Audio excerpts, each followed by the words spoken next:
friends, my name is Anne and my business is called Crafty Moose Quilts.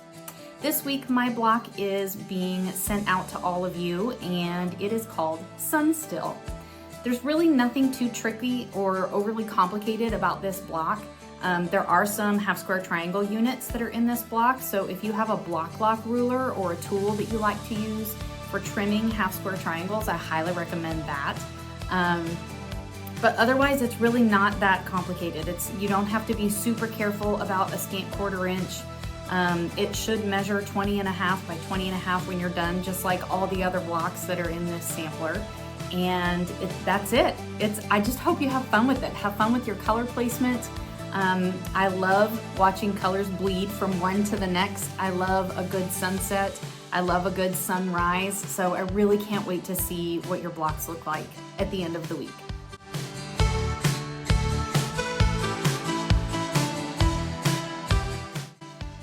One tip I do have for you is when you're labeling your pieces, it's helpful to, first of all, label your pieces as you cut them.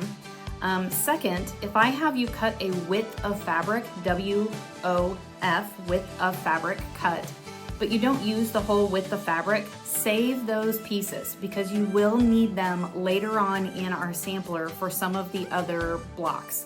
Now, we don't necessarily coordinate. These blocks are all written to be individual patterns. So it's not like I say, you're gonna use the rest of this strip when you make Emily's block. But we're not that detailed. For a free sampler, we didn't get that detailed.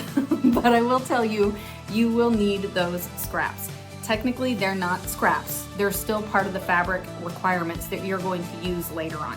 So save everything. Don't feel like, she had me cut a 5-inch wide strip, but I'm only gonna use 2 pieces out of it and now the rest of this I don't need anymore. That is incorrect. You do need it, so hold on to it.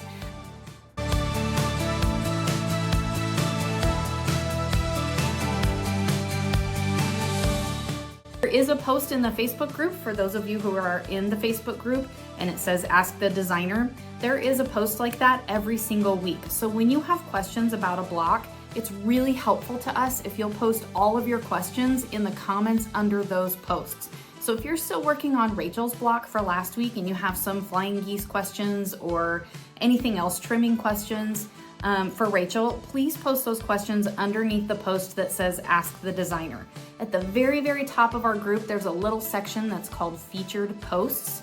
We will always pin the important information to those featured posts. If you're brand new this week and you're still trying to find the fabric requirements, you can find them up in that featured section at the top of our group. For those of you on Instagram, if you have questions, you can always shoot us a message through Instagram, but I will say that we don't always see everything. If we're not following each other on Instagram, sometimes things go to like this hidden folder in this dark place that we just don't know about until we remember, oh, I should go check that place. So the very best thing you can do is send an email to Nine Patch Quilt Collective. 9 is spelled out, N-I-N-E, Nine Patch Quilt Collective @gmail.com.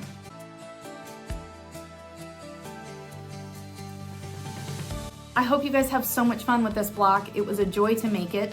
A little fun backstory is that my color combination this year, my 21-year-old son helped me put together my color palette.